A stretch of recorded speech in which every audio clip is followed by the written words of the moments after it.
नमस्कार, स्वागत है आपका सी न्यूज भारत पर। आपके साथ मैं हूं श्वेता तिवारी। मध्य प्रदेश के उज्जैन में आयोजित सम्राट विक्रमादित्य विश्वविद्यालय के 30वें दीक्षांत समारोह में मुख्यमंत्री डॉक्टर मोहन यादव ने विद्यार्थियों को जीवन की नई दिशा देते हुए कहा कि ये केवल डिग्री का अंत नहीं बल्कि सीखने की नई शुरुआत है। उज्जैन स्थित सम्राट विक्रमादित्य विश्वविद्यालय के 30वें दीक्षांत समारोह का आयोजन राज्यपाल मंगूभाई पटेल की अध्यक्षता में किया गया। इस अवसर पर मुख्यमंत्री डॉक्टर मोहन यादव ने समारोह को संबोधित किया। मुख्यमंत्री ने उज्जैन को ज्ञान, विज्ञान और ध्यान की वैश्विक भूमि बताते हुए कहा कि ये वही पावन धरा है जिसे भगवान श्री कृष्ण ने अपनी शिक्षा स्थली के रूप में चुना था। साथ ही उन्होंने सम्राट विक्रमादित्य की गौरवशाली परंपरा का उल्लेख करते हुए विश्वविद्यालय के नाम से जुड़े गौरव को रेखांकित किया। दीक्षांत समारोह में कुल 397 विद्यार्थियों को सम्मानित किया गया। इनमें से 181 विद्यार्थियों को डिग्रियां, 198 को गोल्ड मेडल और शोधार्थी को डी.लिट और 88 शोधार्थियों को पीएचडी की उपाधि प्रदान की गई। मुख्यमंत्री ने विद्यार्थियों को संबोधित करते हुए कहा कि दीक्षांत समारोह जीवन का महत्वपूर्ण टर्निंग पॉइंट होता है और बेहतर भविष्य के लिए निरंतर सीखने की भावना बनाए रखना आवश्यक है। उन्होंने विश्वास जताया कि यहाँ के विद्यार्थी देश और प्रदेश के विकास में महत्वपूर्ण भूमिका निभाएंगे। उन्होंने विश्वविद्यालय की उपलब्धियों का उल्लेख करते हुए कहा कि ये संस्थान नवाचार में अग्रणी रहा है और कृषि अध्ययनशाला व डेयरी टेक्नोलॉजी जैसे आधुनिक पाठ्यक्रम शुरू करने में भी अग्रणी रहा है। इस अवसर पर मुख्यमंत्री ने विश्वविद्यालय को विभिन्न उपकरणों के लिए 51 लाख रुपए, 5 ड्रोन और अध्ययन यात्रा के लिए 1 बस देने की घोषणा की। साथ ही उन्होंने प्रधानमंत्री नरेंद्र मोदी के नेतृत्व में प्रदेश के विकास का उल्लेख करते हुए कहा कि वर्ष 2026 को किसान कल्याण वर्ष के रूप में मनाया जा रहा है और वर्ष 2028 में उज्जैन भव्य सिंहस्थ का साक्षी बनेगा, जिसकी तैयारियां अभी से शुरू कर दी गई हैं। कार्यक्रम के अंत में मुख्यमंत्री ने सभी को नवरात्रि और गुड़ी पड़वा की शुभकामनाएं भी दी। पति काल का कार्यकाल अद्वितीय रहा है, हम उनको भी स्मरण करेंगे। पद्मश्री विष्णु श्रीधर वाकणकर, उनको स्मरण करेंगे।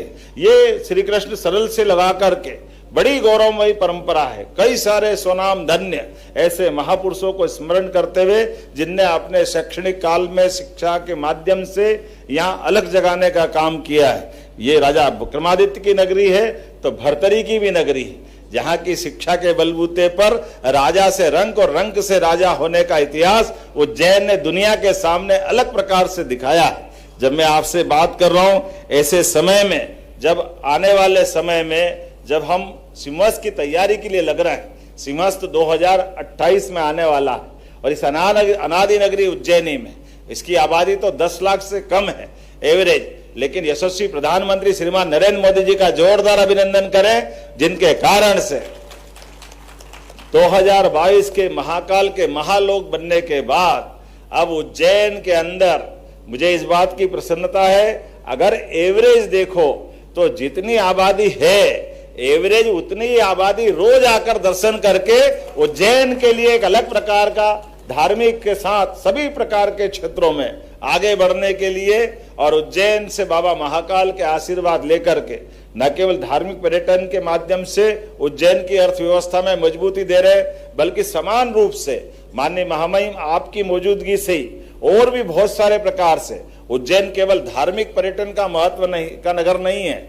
अब ये धार्मिक अनादि नगरी अवंतिका की इस गौरवमय कार्यक्रम में हमारे बीच पधारे महामहिम मान्यवर राज्यपाल श्रीमान मंगूभाई पटेल साहब, मैं आपका मन से अभिनंदन करता हूं, स्वागत करता हूं। अपने दोहरे दायित्व के साथ स्थानीय इसी विश्वविद्यालय का पूर्ववर्ती छात्र, यहाँ का विधायक और आपके माध्यम से राज्य का एक प्रथम सेवक होने के नाते से मैं आपका पुनः वंदन करता हूं, अभिनंदन करता हूं। मंच पर ही विराजमान माननीय सांसद श्रीमान अनिल फिरोजिया जी, माननीय विधायक अनिल जैन कालूहेड़ा जी, माननीय कुलगुरु अर्पण भारद्वाज जी, कुल सचिव डॉक्टर अनिल कुमार जी, सभापति बहन कलावती यादव जी, इस अवसर पर सभी माननीय विश्वविद्यालय के कार्य परिषद के सभी सम्मान्य सदस्यगण, समस्त प्राध्यापकगण, आगंतुक अतिथिगण, पत्रकार साथियों, प्यारे मित्रों, इस अवसर पर उपस्थित सभी भाइयों और बहनों, सच में आज का दिन तो वाग्देवी माँ सरस्वती की चरणों का आनंद के साथ एहसास कराने का भी है, और इस नाते से भी इसका और महत्व बढ़ जाता है।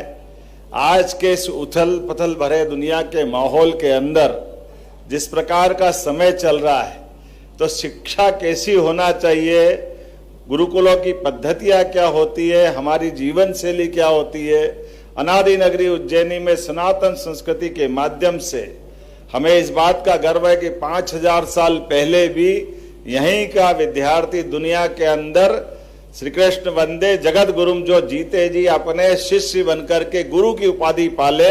ये नगरी बाबा महाकाल की नगरी उस महर्षि सांदीपनि के युग को याद दिलाती। उज्जैन से सी न्यूज़ संवाददाता विजय सोलंकी की रिपोर्ट। उज्जैन के इस दीक्षांत समारोह ने एक बार फिर ये संदेश दिया है कि शिक्षा केवल डिग्री तक नहीं बल्कि जीवन भर चलने वाली प्रक्रिया है जो समाज और राष्ट्र निर्माण की आधारशिला बनती है। रिपोर्ट में फिलहाल के लिए बस इतना ही। देश और दुनिया की तमाम बड़ी खबरों को जानने के लिए देखते रहिए सी न्यूज़ भारत।